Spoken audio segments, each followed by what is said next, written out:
recruitment process show you in the best light? Does it show who you are?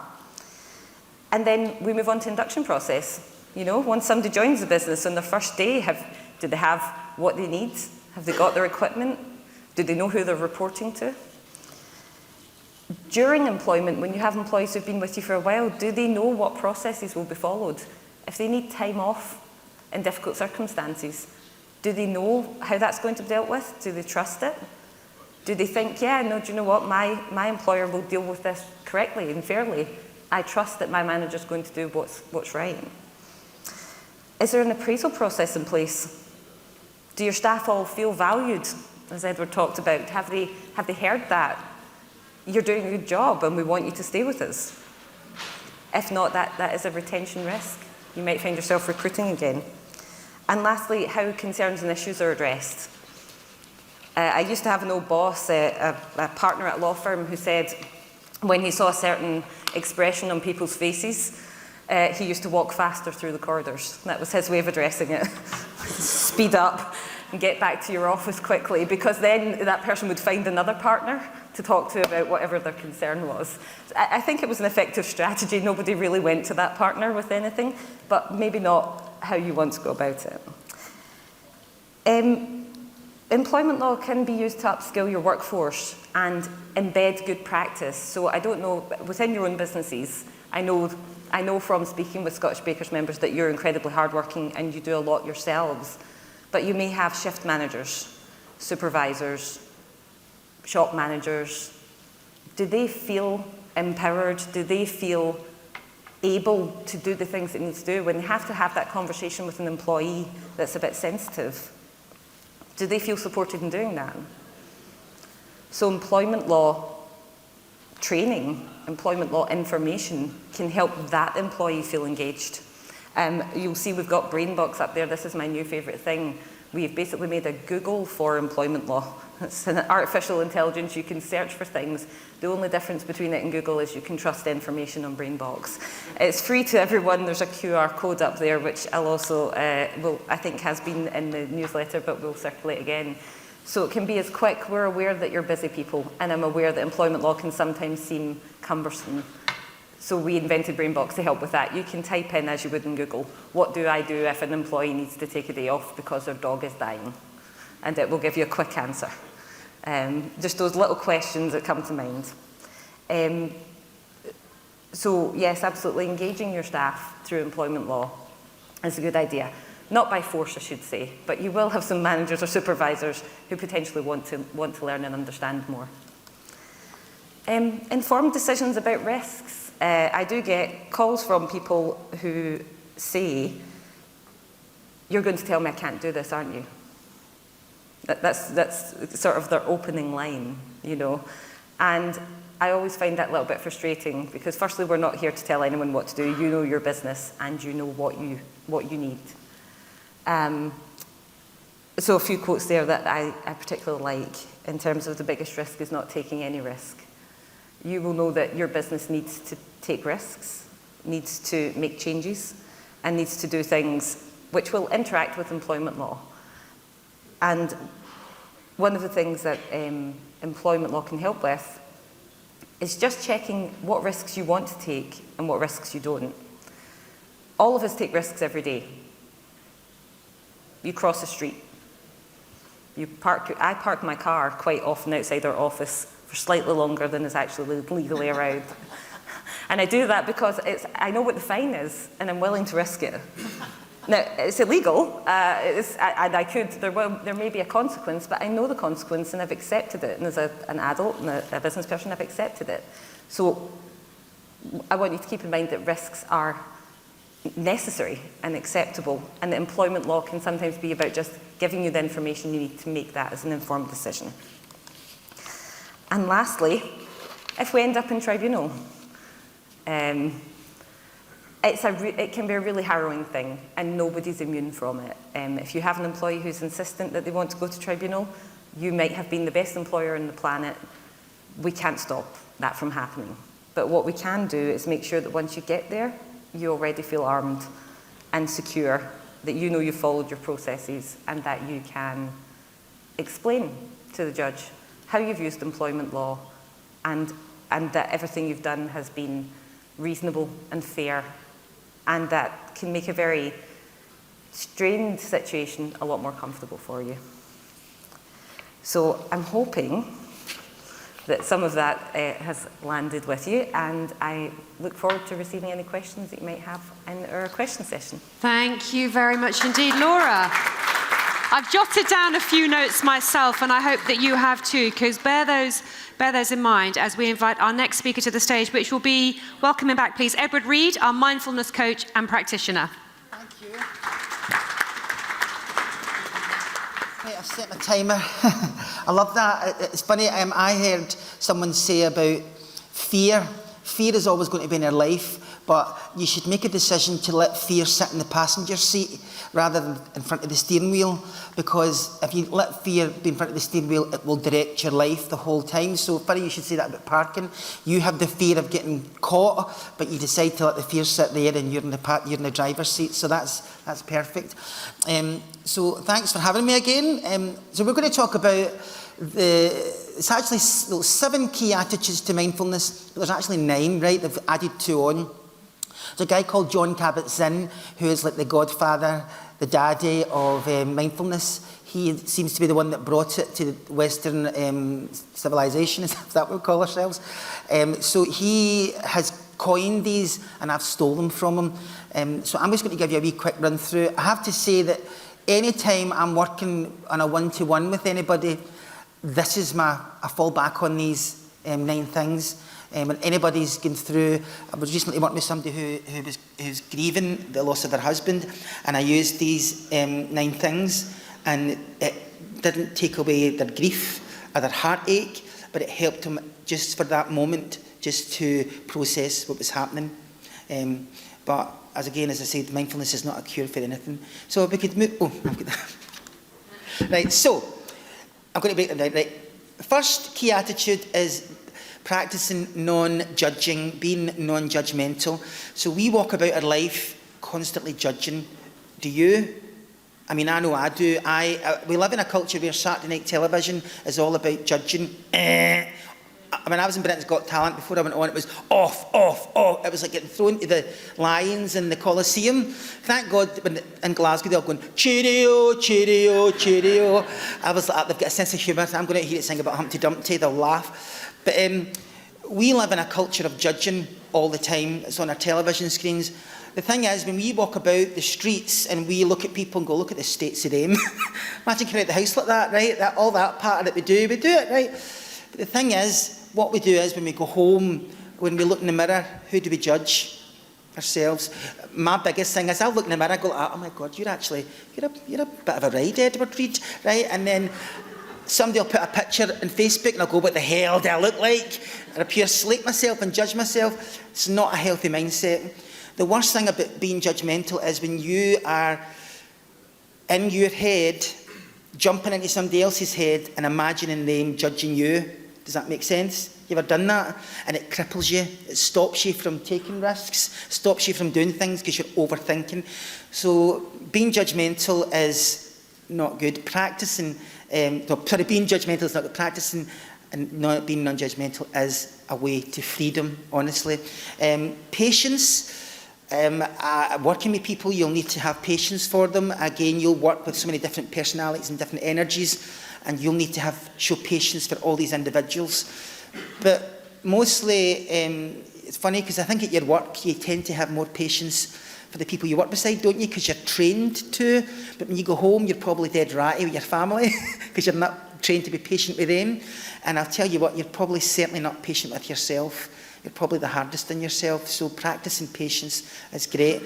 Beginner's mind. This is good. A beginner's mind is when you go into something with fresh eyes. So mindfulness meditation, you've got to go into it and you can't take in your last meditation because you might compare it to that and you might go, I'm dead excited, I was dead relaxed the last time, and you actually can't relax and you get raging. So you just want to get in with fresh eyes, a beginner's mind. Do me a favour, when you go home tonight, or if you're here with your loved ones, or you go home tomorrow, look at the people you live with, or look at the people in your lives like it's the first time you've ever done it. You might start to greet.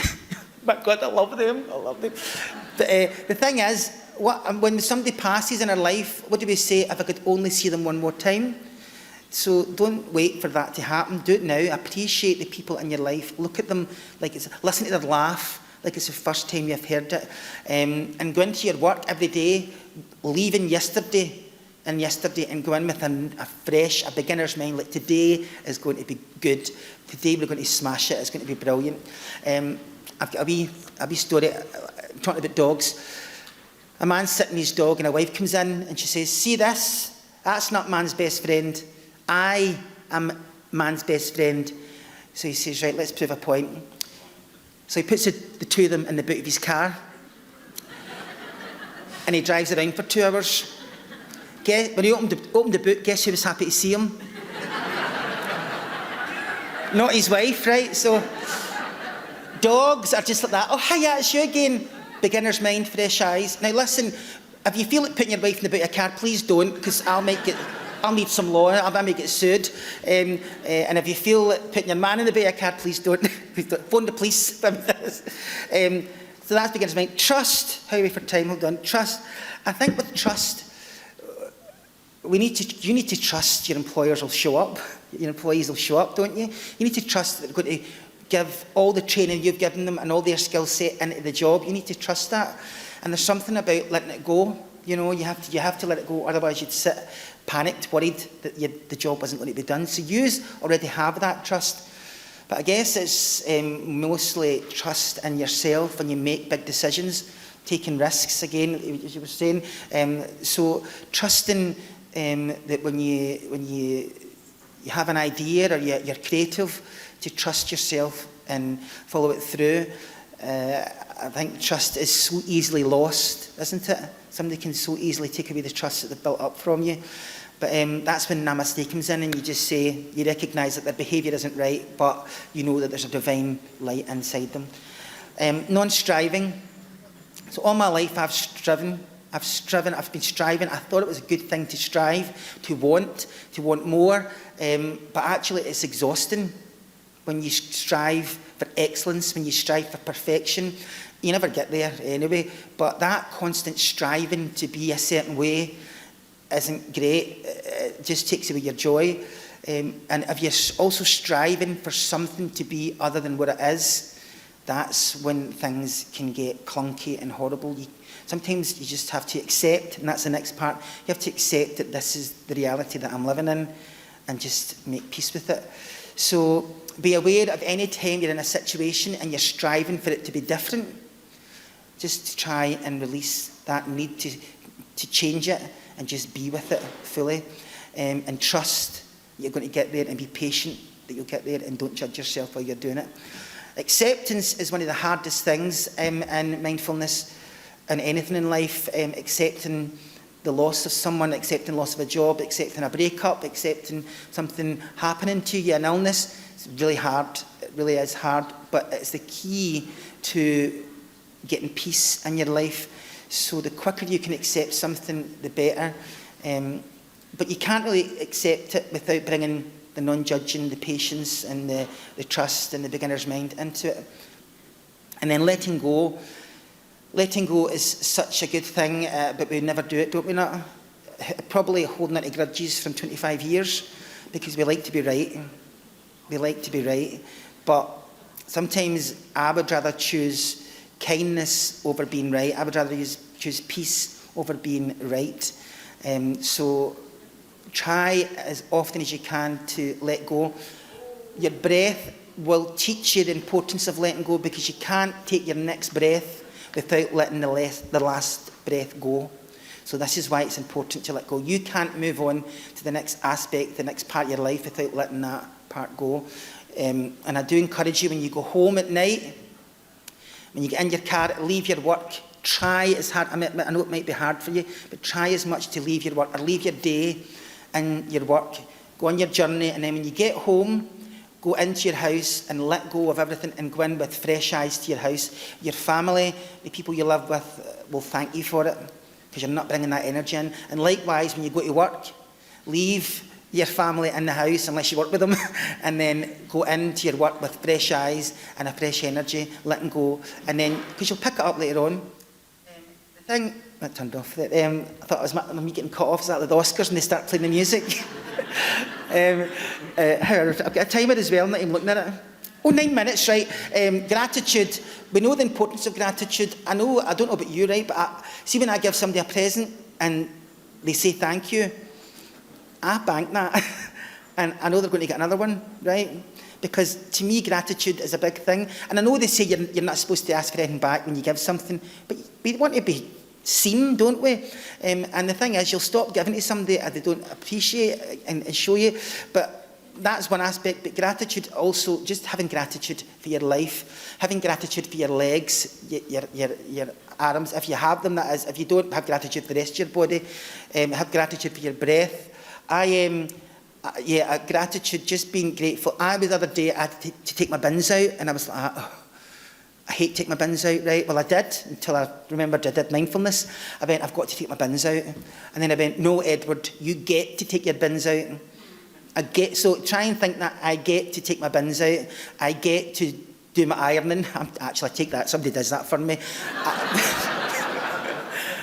I get to, all the wee menial tasks, I've got to do it. You get to do it.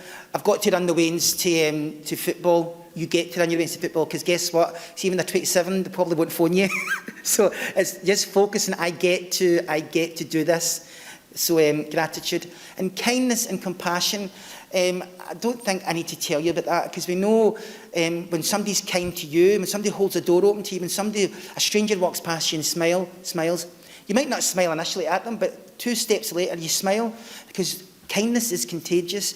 And also, when you're kind to other people, cortisol in your, I think it says 23% of the cortisol levels in your body drop. That's the stress hormone released in the amygdala. So when you receive kindness, it lifts you up, and when you give kindness, it lifts you up as well. Also, if you witness kindness, if you watch kindness, their vibrations are risen as well. You ever seen somebody being kind to somebody and you just feel nice and warm and fuzzy? That's maybe the Prosecco right now, but so they're the 9 attitudes of mindfulness, and I think that's my 10 minutes up, so I'm going to shut up. So thank you very much. Thank you.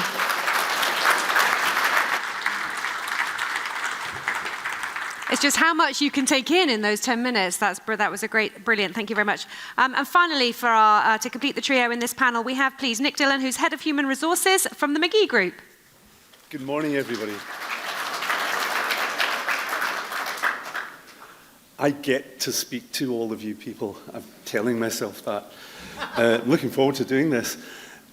Following on from what Edward has said and what Laura has said, we've got some more to add to that. I want to give you some insight for 10 minutes only into how we at McGee's, the McGee Group, recruit, retain and motivate all of our people in our businesses.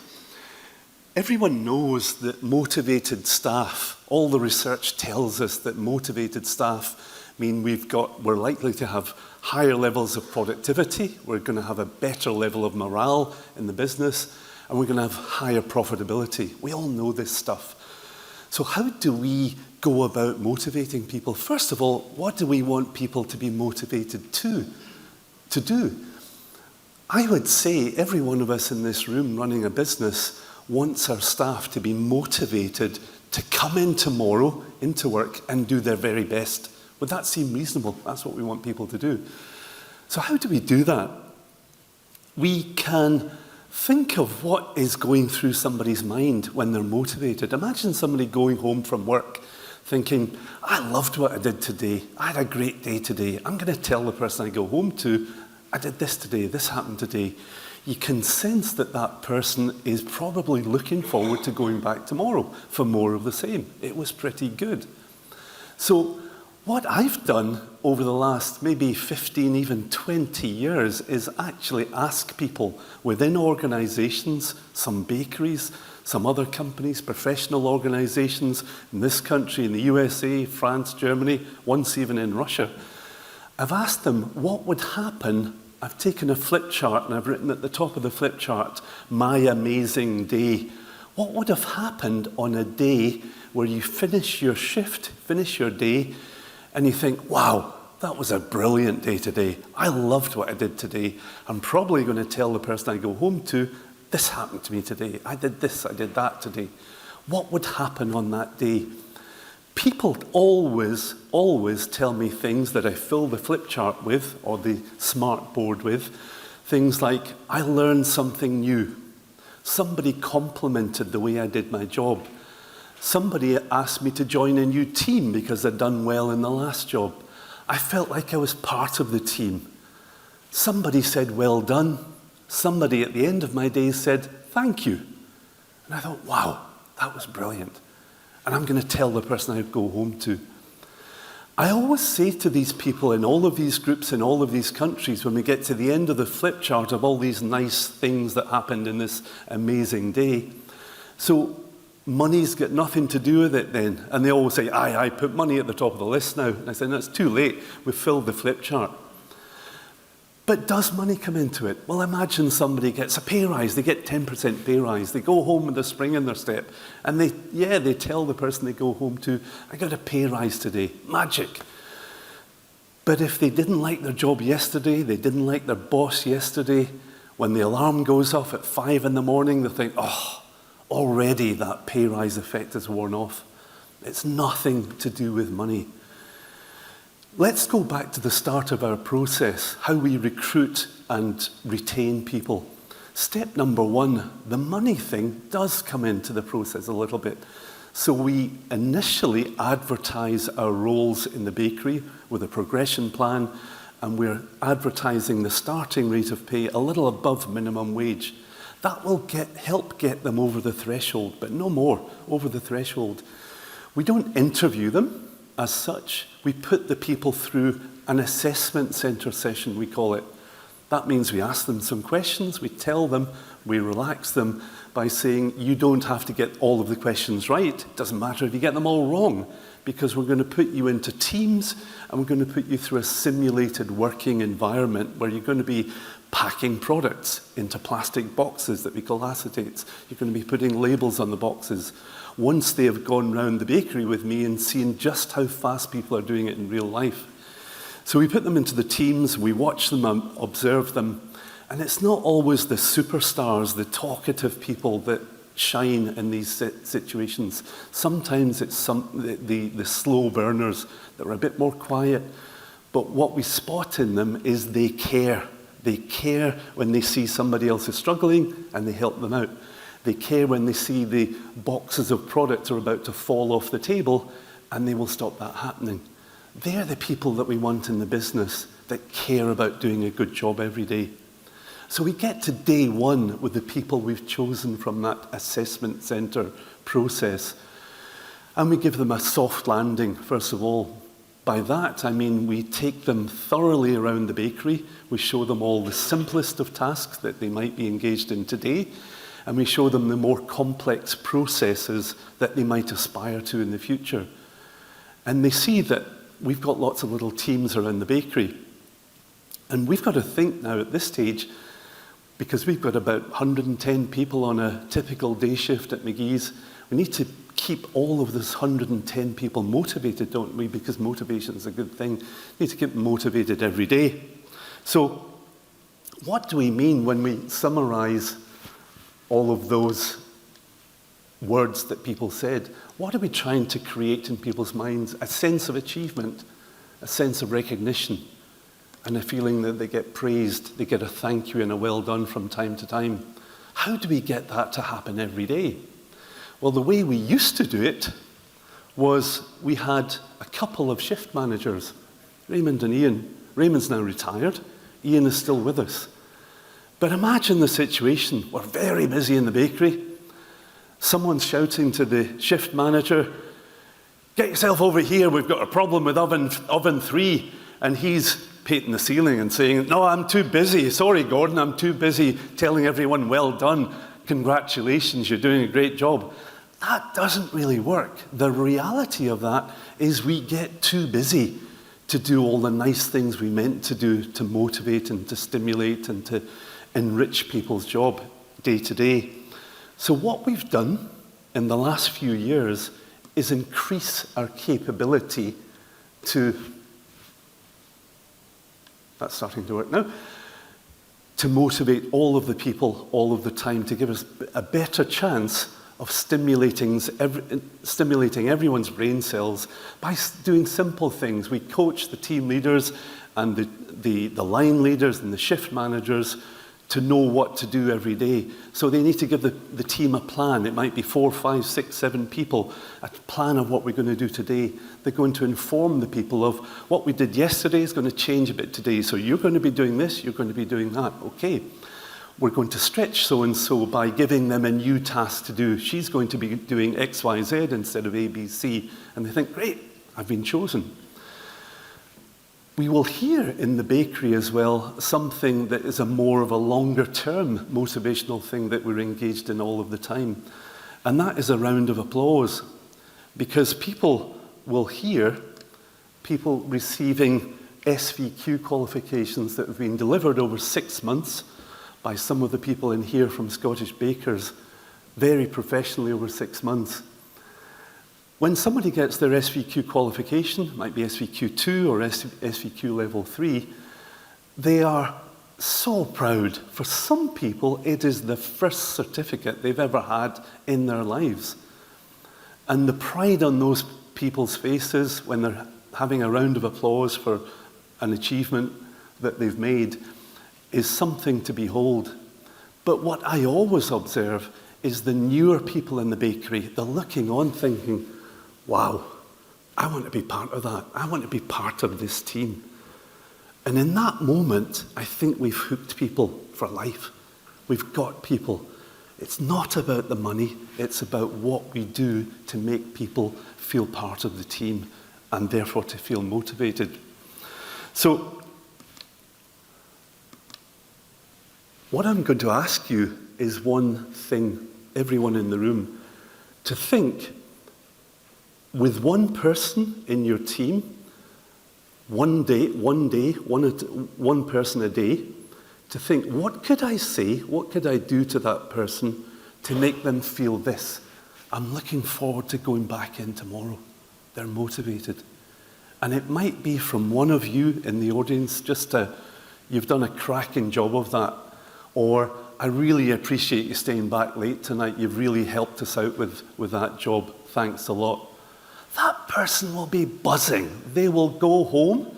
They will tell the person they go home to, Ian McGee said thanks to me today. Gordon said, well done. Wow.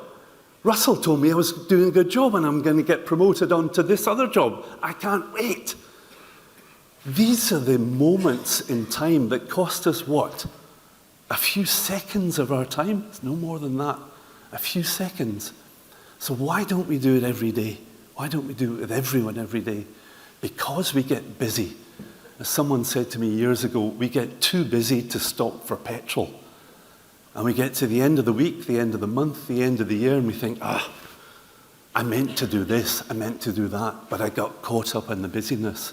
So let's give us a little baby step goal, and one person per day pick up on something they've done well and compliment them for it. And that's all I want to say. Thank you very much. Thank you, Nick. Gosh, that's been a really inspiring first panel. I've made lots of notes and I have a few questions of myself, but I'm going to throw it open to the floor. Do we have, from what we've heard this morning, there's a lot to take in, any initial questions that anybody may have? Okay, good. So here are mine. So I started off by saying, listening to all of you, and you all spoke very eloquently, and I felt that there was a lot of synergy between sort of the triangle of where you all came from, of how, and sort of if there were key common things that I could pull out. And the ones that really came and resonated with me is that from whatever each of you were saying, the word that came out was process. About having processes in place to deal with every situation. The processes, the order, the structure, because then there's no ambiguity. Everybody knows where they are, what's expected, what's accepted, and how you succeed. And that's the route to success. And it's interesting that Warren Buffett, one of his favorite quotes that I love is, "We enjoy the process far more than the proceeds." And I think that's something that resonates with all of us. And as you said, Nick, it's not necessarily about the money that you're getting, it's the process. Do I feel that I have self-worth? Am I feeling as though people are respecting me and I'm appreciated? It's that art of appreciation. You know, I often find with my team that they're very willing to work because they want to please. But when they're doing that, it's how do they feel as though they've achieved and they feel that they have that sense of worth. And, you know, there's an acknowledgement and appreciation of the work and achievement goes such a long way. You know, I think about the time when, of all of my achievements, all of the things that I've done in life, what's the time that I have felt most self-satisfaction and worth? And it was the day that I received a letter in the post, completely, had no idea, you know, it was an envelope and I opened it, and it was the letter to say, the Prime Minister has put your name forward to receive an MBE for your services to the catering industry. And it's at a time when I hadn't asked for it, I hadn't applied for it, I hadn't expected it, I had no idea. And it's like, my God, somebody actually is thanking me and appreciating me for my hard work. So I think it's that having the processes in place so that people can follow those processes, and it's giving that self-appreciation for that. And I mean, you know, we talked about that. I mean, who when you watch the Bake Off, that all-important handshake is the one thing that everybody, you know, strives for. So it can be little things, it can be subtle things, but having those processes in place can certainly help to ensure that everybody understands what the route to success looks like. So those were very much my insightfulness, and absolutely with kindness. If there's a choice between right and being kind, always be kind. That's something that I've, you know, somebody who lives and strives by always doing things right, always doing things right. You know, there are times when I've heard things and seen things and I thought, do you know what? Just let it go, because it's the kind thing to do. And that actually helps go such a long way, practicing kindness. So those are my thoughts of this morning. But do we have any other questions that we want to throw open? No, Alistair, good man. Okay.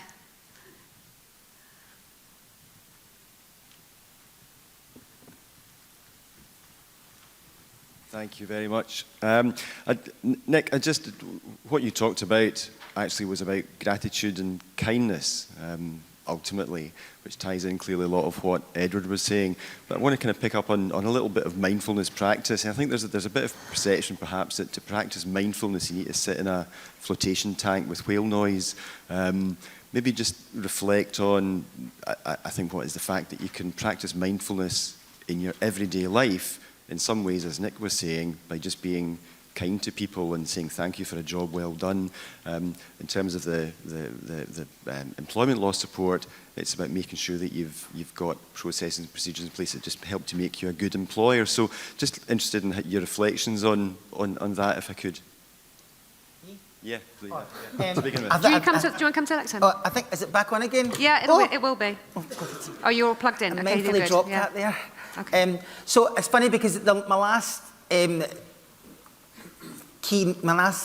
presentation, I just covered the first thing, and then I jumped onto the song because I was running out of time. But one of it is ideally sit for 10 minutes. Clint Eastwood meditates twice a day for 20 minutes. He's 94 and still directing films, right? So I guess that says a lot about that. But some people, maybe that's too much. If you can't meditate, and maybe it's too far removed from your experience right now, just try and be mindful in your day. I guess be kind. Take some time out to think and actively get out your seat and go and be kind to somebody and then go back and sit down. But also just doing it as you're walking past somebody. If you had your hair cut, you look good. You know, just random things like that.